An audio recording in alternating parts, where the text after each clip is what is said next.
സൂരജ് സജി കൂടുതൽ വിശദാംശങ്ങളുമായി ചേരുന്നുണ്ട്. സൂരജ് കണ്ട കാഴ്ച ഉള്ളുലയ്ക്കുന്നതായിരുന്നു. പ്രത്യേകിച്ച് കിലോമീറ്ററുകൾ താണ്ടി പലരുടെയും മൃതദേഹം ചാലിയാർ പുഴയിലെത്തുന്നു. അങ്ങനെ നിരവധി മൃതദേഹങ്ങൾ കണ്ടെത്താനായി, ഒപ്പം തന്നെ മൃതദേഹാവശിഷ്ടങ്ങളും. ഇന്ന് കണ്ട ആ കാഴ്ച അത് എത്രത്തോളം ദയനീയമായിരുന്നു സൂരജ്? പ്രവിധ ഇത്തരത്തിൽ തന്നെയാണ് ചാലിയാർ പുഴയുടെ തീരങ്ങളാകെ ഈ മൃതദേഹങ്ങളും അതുപോലെ തന്നെ മൃതദേഹത്തിന്റെ ഈ ശരീരാവശിഷ്ടങ്ങളും ആയി നിറയുന്ന ഒരു കാഴ്ചയാണ് നമുക്ക് കാണാനായത്. ഇന്ന് നിലമ്പൂർ ജില്ലാ ആശുപത്രിയിൽ മാത്രം എത്തിയത് 134 മൃതദേഹങ്ങളാണ് ഒടുവിൽ നമുക്ക് ലഭ്യമാകുന്ന കണക്ക് പ്രകാരം. അതിൽ 53 മൃതദേഹങ്ങളും 81 ശരീര ഭാഗങ്ങളും എന്നുള്ളതാണ് കണക്ക്. പക്ഷെ ഇതെല്ലാം മൃതദേഹമായി തന്നെയാണ് കണക്കാക്കുക. അങ്ങനെയാണ് 134 മൃതദേഹം കണ്ടെത്തിയെന്ന് സർക്കാർ തന്നെ ഇപ്പോൾ ഔദ്യോഗികമായി പുറത്തുവിട്ടിട്ടുള്ളത്. ഇന്ന് അതിൽ 77 മൃതദേഹങ്ങളാണ് ഇത്തരത്തിൽ ഈ ചാലിയാർ പുഴയുടെ തീരത്ത് നിന്ന് കണ്ടെത്തിയത്. നമ്മളത് പറഞ്ഞറിയിക്കാൻ പോലും കഴിയാത്ത വിഷമകരമായ നിമിഷങ്ങളിലൂടെയാണ് നമ്മൾ ഉൾപ്പെടെ കടന്നുപോയത്. കാരണം ഈ ചില മൃതദേഹങ്ങളുടെ ഈ ശരീരഭാഗങ്ങൾ മാത്രമാണ് ലഭിച്ചത്. അതിൽ കൈയുണ്ട്, കാലുണ്ട്. അതിൽ നിന്ന് മാത്രം ആളെ തിരിച്ചറിയേണ്ടി വരുന്ന ഒരു ദയനീയ അവസ്ഥയിലേക്ക് പല കുടുംബങ്ങളും പോയി എന്നുള്ളതാണ്. രാവിലെയൊക്കെ ഈ നിലമ്പൂർ ജില്ലാ ആശുപത്രിയുടെ മുന്നിൽ ഈ ഉറ്റവരെ തിരഞ്ഞു കണ്ടുപിടിക്കുന്നതിന് വേണ്ടി വരുന്ന നിരവധി മുഖങ്ങളെ നമുക്ക് കാണാമായിരുന്നു. ഇവരെല്ലാവരും ഈ മോർച്ചറിയിൽ നിന്ന് പോസ്റ്റ്മോർട്ടത്തിന് കൊണ്ടുപോകുന്ന മൃതദേഹം, അതിനുശേഷം ഈ പോസ്റ്റ്മോർട്ടത്തിന് ശേഷം ഇവർ ഈ മൃതദേഹം തങ്ങളുടെ പ്രിയപ്പെട്ടവരുടെ ആകും എന്ന് പറഞ്ഞ് തിരിച്ചറിയാൻ വേണ്ടി ഒരു ശ്രമം നടത്തുന്നു. പക്ഷേ അത് അവരുടേതല്ലെന്ന് അറിയുന്നതോടുകൂടി വളരെ വിഷമിച്ച സങ്കടത്തോടുകൂടി നിറകണ്ണുകളോടുകൂടി ഇറങ്ങി വരുന്ന നിരവധി പേരെ കാണാൻ കഴിയുമായിരുന്നു. അങ്ങനെയാണ് സർക്കാർ ഒരു തീരുമാനത്തിലേക്ക് എത്തുന്നത്. ഇവിടെ നിന്ന് മൃതദേഹം മേപ്പാടിയിലേക്ക് മാറ്റുക, അവിടെ വച്ച് തന്നെ ഇവർക്ക് മൃതദേഹം തിരിച്ചറിയാനുള്ള ഒരു തയ്യാറെടുപ്പിലേക്ക് മാറ്റുക എന്ന തീരുമാനത്തിലേക്ക് എത്തുന്നു. അങ്ങനെ ഈ നിലമ്പൂർ ജില്ലാ ആശുപത്രിയിൽ എത്തിച്ച മൃതദേഹങ്ങൾ മുഴുവൻ ഈ മേപ്പാടിയിലേക്ക് മാറ്റിയിട്ടുണ്ട്. പക്ഷെ എന്നാൽ പോലും വൈകുന്നേരത്തോടു കൂടി ഉൾപ്പെടെ കൂടുതൽ മൃതദേഹങ്ങൾ ഈ നിലമ്പൂരിലേക്ക് എത്തുന്ന ഒരു സാഹചര്യം ഉണ്ടായി. ഇന്ന് നമ്മൾ 3 മണിയോടുകൂടി ഈ മേഖലയിലേക്ക്, പ്രത്യേകിച്ച് ഈ ചാലിയാർ തീരത്തേക്ക് എത്തുന്ന സമയത്ത് അവിടെ ഈ മൃതദേഹത്തിന്റെ ശരീരഭാഗങ്ങൾ ഉൾപ്പെടെ കണ്ടെത്തുന്നത് നമ്മൾ കൺമുന്നിൽ കണ്ടതാണ്. മമ്പാട് ഉൾപ്പെടെയുള്ള മേഖലകളിൽ ഇന്ന് വൈകുന്നേരത്തോടു കൂടി ഈ ശരീരഭാഗങ്ങൾ കണ്ടെടുത്തു. പാറക്കടവ് ഭാഗത്ത് നിന്ന് കണ്ടെടുത്തു. മുണ്ടേരിയിലാണ് ഏറ്റവും അധികം തിരച്ചിൽ നടന്നത് ഏത് ഭാഗത്താണ്? ഈ മൃതദേഹാവശിഷ്ടങ്ങൾ വന്ന് അടിയുകയായിരുന്നോ, അതോ ഇത്തരത്തിൽ തിരച്ചിൽ നടത്തി കണ്ടെത്തുകയായിരുന്നോ? പ്രവിധ മുണ്ടേരി മേഖലയിൽ നിന്നാണ് ഏറ്റവും കൂടുതൽ മൃതദേഹങ്ങളും ശരീരഭാഗങ്ങളും കണ്ടെടുത്തത്. ഈ മേഖലയിൽ നിന്നാണ്. ഇന്ന് രാവിലെ 6 മണിയോടുകൂടി തന്നെ സന്നദ്ധ പ്രവർത്തകരുടെയും ഫയർഫോഴ്സിന്റെയും അതുപോലെ തന്നെ പോലീസിന്റെയും വനംവകുപ്പ് ഉദ്യോഗസ്ഥരുടെയും എല്ലാം നേതൃത്വത്തിൽ വലിയ തിരച്ചിൽ ഈ മേഖലയിൽ ആകെ നടത്തി. ഈ മുണ്ടേരിയിൽ ഒരു ഫാം ഉണ്ട്. ഈ ഫാമിലൂടെ കടന്ന്, ഫാം ഹൗസ് ആണ്, അതിലൂടെ നടന്ന് 5 കിലോമീറ്റർ കാൽനടയായി വേണം നമുക്ക് ഈ മേഖലയിലേക്ക്, അതായത് പുഴയുടെ അരികിലേക്ക് എത്താൻ. അവിടെ നിന്ന് ഉൾവനത്തിലേക്കടക്കം ഈ കടന്ന് നടത്തിയ പരിശോധനയിലാണ് ഇത്തരത്തിൽ ഈ മൃതദേഹങ്ങൾ കണ്ടെടുത്തത്. പ്രത്യേകിച്ച് ഈ വെള്ളച്ചാട്ടങ്ങൾ ഉൾപ്പെടെയുള്ള മേഖലയാണ്. അവിടെ ഈ വെള്ളച്ചാട്ടത്തിലും പാറക്കെട്ടുകളിലും എല്ലാം തട്ടി വന്ന മൃതദേഹങ്ങൾ, അത് പലപ്പോഴും നമുക്ക് ഈ റോഡില്ലാത്തത് കൊണ്ട് തന്നെ തോളിൽ ചുമന്നാണ് ഇവിടെ ഉണ്ടായിരുന്ന രക്ഷാപ്രവർത്തകർ ഇങ്ങോട്ടേക്ക് മൃതദേഹം എത്തിക്കുന്നത്. നമ്മൾ അവിടെ നിൽക്കുന്ന സമയത്ത് തന്നെ 2 തവണ തിരച്ചിൽ നടത്തിയ സ്ഥലത്ത് ഈ മണൽപ്പരപ്പ് നീക്കി പരിശോധിക്കുന്ന സമയത്ത് പ്രദേശവാസികൾക്ക് സ്ത്രീയുടേതെന്ന് തോന്നിക്കുന്ന ഒരു കൈയുടെ ഭാഗം ലഭിക്കുകയുണ്ടായി. അങ്ങനെ ഈ മേഖലയിൽ ചാലിയാർ പുഴയുടെ തീരത്താകെ വലിയ രീതിയിൽ മണൽ അടിഞ്ഞിട്ടുണ്ട്. ഈ മണലെല്ലാം നീക്കി നടത്തുന്ന പരിശോധനയിൽ ഈ ശരീരഭാഗങ്ങളെല്ലാം കണ്ടെടുക്കുന്ന ഒരു സാഹചര്യമുണ്ട്. ഇന്ന് തിരച്ചിൽ വൈകുന്നേരത്തോടു കൂടി അവസാനിപ്പിച്ചെങ്കിൽ പോലും നാളെ തിരച്ചിൽ തുടരാനാണ് തീരുമാനം. കാരണം ഈ ചാലിയാർ പുഴയുടെ തീരത്തടക്കം വലിയ മണൽത്തിട്ടകൾ അടിഞ്ഞുകൂടിയിട്ടുണ്ട്. ഈ മണൽത്തിട്ടയ്ക്ക് അടിയിലെല്ലാം തന്നെ ഈ ശരീരഭാഗങ്ങൾ ഉണ്ടോ എന്നുകൂടി പരിശോധിക്കേണ്ടതുണ്ട്. പ്രത്യേകിച്ച് ഇത് വനമേഖലയാണ്. ഈ വനത്തോട് ചേർന്നുള്ള മേഖലയിലെല്ലാം തന്നെ പരിശോധന നടത്തണം. ഇന്ന്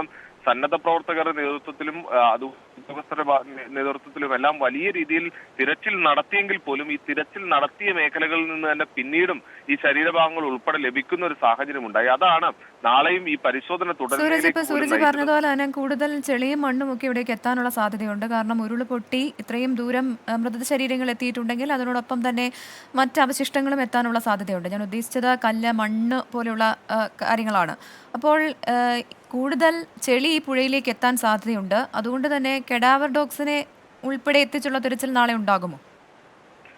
അത്തരമൊരു നിർദ്ദേശത്തിലേക്കോ അല്ലെങ്കിൽ അത് പരിഗണിക്കുന്നതായിട്ടോ നമുക്ക് ഇതുവരെയും ഒരു വിവരം ലഭ്യമായിട്ടില്ല. പക്ഷെ എന്നാൽ പോലും അത് അടുത്ത ദിവസങ്ങളിൽ വരും ദിവസങ്ങളിൽ അതിനുള്ള ഒരു സാധ്യത തള്ളിക്കളയാവുന്നതല്ല. പ്രവിധ സൂചിപ്പിച്ചതുപോലെ തന്നെ വലിയ രീതിയിലുള്ള ചെളിയും അതുപോലെ തന്നെ ഈ വീടിന്റെ ഗൃഹോപകരണ വസ്തുക്കൾ അടക്കം ഈ മേഖലയിൽ ഒലിച്ചു വന്ന് നിൽക്കുന്ന ഒരു സാഹചര്യമുണ്ട്. അതോടൊപ്പം തന്നെ ഇന്ന് ഒരു 10 വയസ്സുകാരിയുടെ മൃതദേഹം വൈകുന്നേരം ലഭിച്ചത് ഇവിടെ നിന്നും മാറി, അതായത് മലപ്പുറം ജില്ലയിൽ നിന്ന് മാറി കോഴിക്കോട് ജില്ലാ അതിർത്തിയിൽ നിന്നാണ്. അതായത് നിലമ്പൂരിൽ നിന്ന് 22 കിലോമീറ്റർ അകലെ നിന്നാണ് ഈ മൃതദേഹം ലഭിച്ചത് എന്നുള്ളതാണ്, ഈ 10 വയസ്സുകാരിയുടെ മൃതദേഹം ലഭിച്ചത്. അങ്ങനെയെങ്കിൽ എത്ര ദൂരം വരെ ഈ അപകടം നടന്ന സ്ഥലത്ത് നിന്ന് ഓരോ മൃതദേഹങ്ങളും ഒഴുകി എന്ന ചോദ്യമാണ് ഉയരുന്നത്.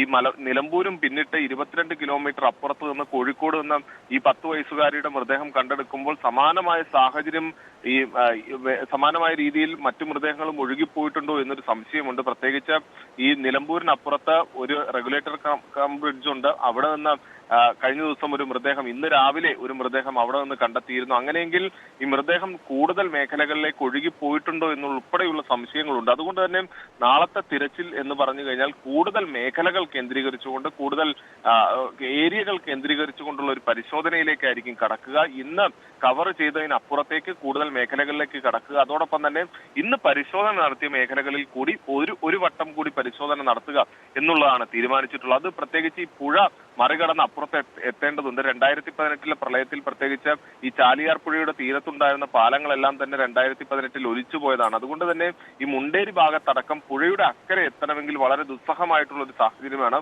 അതുകൊണ്ട് തന്നെ ഈ റോപ്പ് അടക്കം സജ്ജീകരിച്ചുകൊണ്ടായിരുന്നു ഇന്ന് ഈ പുഴയ്ക്ക് അക്കരെ എത്തിയുള്ള പരിശോധനകൾ നടത്തിയത്. അത് എത്രയും പെട്ടെന്ന് പരിശോധനകൾ നടത്തി ഈ കാലാവസ്ഥ പ്രതികൂലമാകുന്നതിന് മുമ്പ് പുറത്തേക്ക് കടക്കുക എന്നൊരു ലക്ഷ്യമായിരുന്നു ദൗത്യസംഘത്തിനുണ്ടായിരുന്നത്. അതുകൊണ്ട് തന്നെ ഇന്ന് കഴിവതും ശ്രദ്ധയിൽപ്പെട്ട മൃതദേഹങ്ങളും അതുപോലെ തന്നെ ശരീരഭാഗങ്ങളും എല്ലാം കണ്ടെടുക്കാൻ ഈ സംഘത്തിനായിട്ടുണ്ട്. പക്ഷെ എന്നാൽ പോലും ഈ ഭാഗങ്ങളിൽ ഈ ചെളി ഉൾപ്പെടെ അടിഞ്ഞിട്ടുണ്ട്. നമുക്ക് ഉറപ്പിക്കാൻ സാധിക്കില്ല എത്രത്തോളം ആളുകൾ ഇവിടേക്ക് ഒഴുകി എത്തിയിട്ടുണ്ടെന്നും അത് മൃതശരീരമാണോ ശരീരഭാഗങ്ങളാണോ എന്നൊന്നും നമുക്ക് ഉറപ്പിക്കാൻ സാധിക്കില്ല. കാരണം അത്രയധികം ഒഴുക്ക് ഈ മേഖലയിൽ ചാലിയാർ പുഴയ്ക്കുണ്ടെന്നാണ് ഞാൻ മനസ്സിലാക്കുന്നത്. കാരണം ഉരുൾപൊട്ടി വന്ന ജലം അത് ഒരു വശത്തുണ്ട്, മാത്രമല്ല വലിയ മഴ പെയ്യുന്നുണ്ട് ഈ മേഖലയിൽ. പ്രത്യേകിച്ച് റെഡ് അലേർട്ടാണ് വയനാട്ടിൽ എന്നും കൂടി അറിയുന്നുണ്ട്.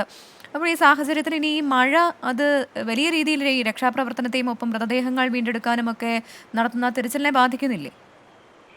പ്രവിധ, തീർച്ചയായും ഇന്ന് 4 മണിയോടുകൂടി തന്നെ ഈ മേഖലയിൽ മഴ ശക്തിപ്പെടുന്ന ഒരു സാഹചര്യമായിരുന്നു. ഇതോടുകൂടിയാണ് ഇന്നത്തേക്ക് ഈ മൃതദേഹം വീണ്ടെടുക്കുന്ന അടക്കമുള്ള നടപടികൾ നിർത്തിവെക്കാനുള്ള ഒരു തീരുമാനത്തിലേക്ക് എത്തിയത്. കാരണം അവിടെ ഉൾപ്പെടെ ഈ മണ്ണിടിച്ചിൽ ഭീതി നിലനിൽക്കുന്നുണ്ട്. ആ സാഹചര്യത്തിൽ ഈ മഴ കനത്തു കഴിഞ്ഞാൽ രക്ഷാപ്രവർത്തനം ഒരു തടസ്സമായി മാറുന്നു. നമ്മൾ ഇന്ന് നോക്കി നിൽക്കുകയാണ്. 5 മണിയോടുകൂടി വലിയ രീതിയിൽ ഈ ചാലിയാർ പുഴയിൽ അടക്കം ജലനിരപ്പ് ഉയരുന്ന ഒരു സാഹചര്യം ഉണ്ടായി. ഈ ഘട്ടത്തിലാണ് ഈ സർക്കാർ ഉദ്യോഗസ്ഥരടക്കം സർക്കാർ നേതൃത്വം ഇടപെട്ടുകൊണ്ട് തന്നെ ഇവിടെ ഉണ്ടായിരുന്ന സന്നദ്ധ പ്രവർത്തകരെ അടക്കം ഈ രക്ഷാപ്രവർത്തനത്തിൽ നിന്ന് പിൻവാങ്ങണം എന്നൊരു നിർദ്ദേശം നൽകിക്കൊണ്ട് 5 മണിയോടുകൂടി രക്ഷാപ്രവർത്തനം ഇന്നത്തേക്ക് പൂർണ്ണമായും അവസാനിപ്പിക്കുന്ന നിലയിലേക്ക് പോയത്. പ്രത്യേകിച്ച് പ്രവിധ, ഈ അപകടം നടന്നതിന് ശേഷം, മേപ്പാടിയിൽ നിന്ന് ഈ അപകടം നടന്നതിന് ശേഷം ഈ മൃതദേഹങ്ങൾ ഒഴുകിയെത്തുക സൂചിപ്പാറ വെള്ളച്ചാട്ടത്തിലേക്കാണ്.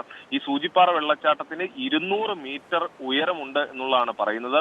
അതും 3 തട്ടായാണ് ഈ സൂചിപ്പാറ വെള്ളച്ചാട്ടം ഉള്ളത്. അങ്ങനെയെങ്കിൽ ഈ മുകളിൽ നിന്ന് വരുന്ന ഈ മൃതദേഹങ്ങൾ ഈ 3 തട്ടിലും വീഴും. അതോടൊപ്പം തന്നെ 200 മീറ്റർ ഉയരത്തിൽ നിന്ന് വീഴുന്നത് കൊണ്ട് തന്നെ ഈ പലയിടങ്ങളിൽ ഈ അതിലുപരി വലിയ ഉരുളൻകല്ലുകളുണ്ട്.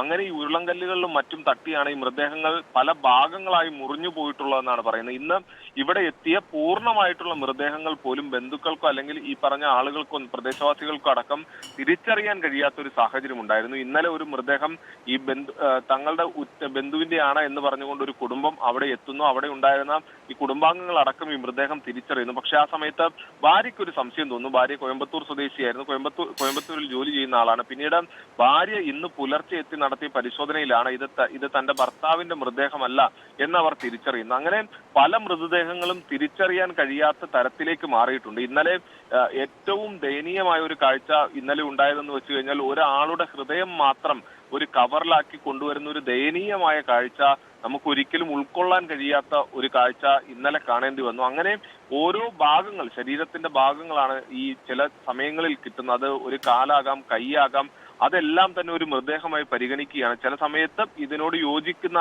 ശരീരഭാഗങ്ങൾ ലഭിക്കുന്നുമുണ്ട്. അതെല്ലാം ചേർത്ത് ഒരു മൃതദേഹമായി പരിഗണിച്ചുകൊണ്ടാണ് ഇപ്പോൾ ഇതിന്റെ ഈ പോസ്റ്റ്മോർട്ടം നടപടികൾ അടക്കം പൂർത്തിയാക്കുന്നത്. അങ്ങനെയെങ്കിൽ ഈ തീരത്താകെ തന്നെ നിരവധി പേരുടെ ശരീരഭാഗങ്ങൾ അടക്കം അടിഞ്ഞിട്ടുണ്ട് എന്നുള്ളത് തന്നെയാണ് ഔദ്യോഗികമായും നമുക്ക് ഈ മേഖലയിൽ നിന്ന് പോയി പരിശോധിച്ചതിൽ നിന്നും മനസ്സിലാക്കാൻ കഴിയുന്നത്. ഇന്ന് നമ്മൾ അവിടെ എത്തുന്ന സമയത്താണ് 2 റൗണ്ട് പരിശോധന നടന്ന മേഖലയിൽ പ്രദേശവാസികളായ ആളുകൾ ഒരു വട്ടം കൂടി പരിശോധന എന്ന നിലയിൽ ഇവർ അവിടെ ഇറങ്ങുന്നു. അവിടെ ചാലിയാർ പുഴയുടെ തീരത്ത് അടിഞ്ഞ മണ്ണ് നീക്കി പരിശോധിക്കുന്നു. ആ സമയത്താണ് ഒരു സ്ത്രീയുടേതെന്ന് തോന്നിക്കുന്ന കൈ ഇവർക്ക് ലഭിക്കുന്നത്. അത് നമുക്ക് അതിന്റെ ദൃശ്യങ്ങളടക്കം നമുക്ക് ലഭിച്ചതാണ്. നമ്മുടെ മുന്നിൽ വെച്ചാണ് ഇവർ ഈ കൈ ഇവിടെ നിന്ന് എടുക്കുന്നത്. അങ്ങനെ ഈ മണ്ണ് നീക്കി പരിശോധിക്കുമ്പോൾ പോലും ഈ ശരീരഭാഗങ്ങൾ കണ്ടെത്തുന്ന ഒരു സാഹചര്യമുണ്ട്. അതുകൊണ്ട് തന്നെ വലിയ ആശങ്ക അല്ലെങ്കിൽ വലിയ പരിഭ്രമം, അതായത് ഈ മൃതദേഹത്തിന്റെ ശരീരഭാഗങ്ങൾ അടക്കം ഇവിടെ ഉണ്ട് എന്നൊരു നിഗമനത്തിൽ തന്നെയാണ് ഈ അധികൃതരും ഈ രക്ഷാപ്രവർത്തകരും എല്ലാവരും ഉള്ളത്. അതുകൊണ്ട് തന്നെ നാളത്തെ പ്രവർത്തനം അല്ലെങ്കിൽ നാളത്തെ പരിശോധന എന്ന് പറയുന്നത് കുറച്ചുകൂടി വ്യാപിപ്പിച്ചുകൊണ്ട് കൂടുതൽ മേഖലകളിലേക്ക് വനാതിർത്തികൾ കേന്ദ്രീകരിച്ചുകൊണ്ടെല്ലാം വ്യാപിപ്പിക്കാനാണ് തീരുമാനമുള്ളത്. എന്തായാലും നിലവിൽ ഈ നിലമ്പൂർ ജില്ലാ ആശുപത്രിയിലുള്ള മൃതദേഹങ്ങളുടെ എല്ലാം പോസ്റ്റ്മോർട്ടം നടപടികളെല്ലാം സമാന്തരമായി തന്നെ നടക്കുന്നുണ്ട്. ആ പോസ്റ്റ്മോർട്ടം പൂർത്തിയാകുന്ന മൃതദേഹങ്ങൾ മേപ്പാടി PHCയിലേക്ക് എത്തിക്കും. അവിടെ വച്ച് ഈ ബന്ധുക്കൾക്ക് തിരിച്ചറിയുന്നതിന് വേണ്ടിയുള്ള സൗകര്യങ്ങളാണ് നിലവിൽ.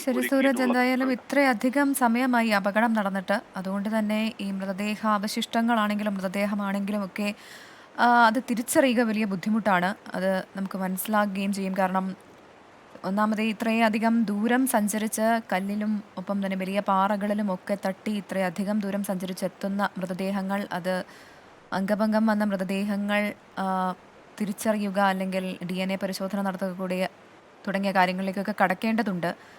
എന്തായാലും മനുഷ്യനായ ഒരാൾക്കും കണ്ടു നിൽക്കാനാകാത്ത തരത്തിലുള്ള കാഴ്ചകളാണ് ഇപ്പോൾ ഈ ഉരുൾപൊട്ടലുമായി ബന്ധപ്പെട്ട് കാണേണ്ടി വരുന്നത്. അവിടെ നിന്ന് വരുന്ന റിപ്പോർട്ടുകൾ ഒരിക്കലും നമുക്ക് കണ്ടു നിൽക്കാനാകില്ല എന്നുള്ളത് തന്നെയാണ് സത്യം.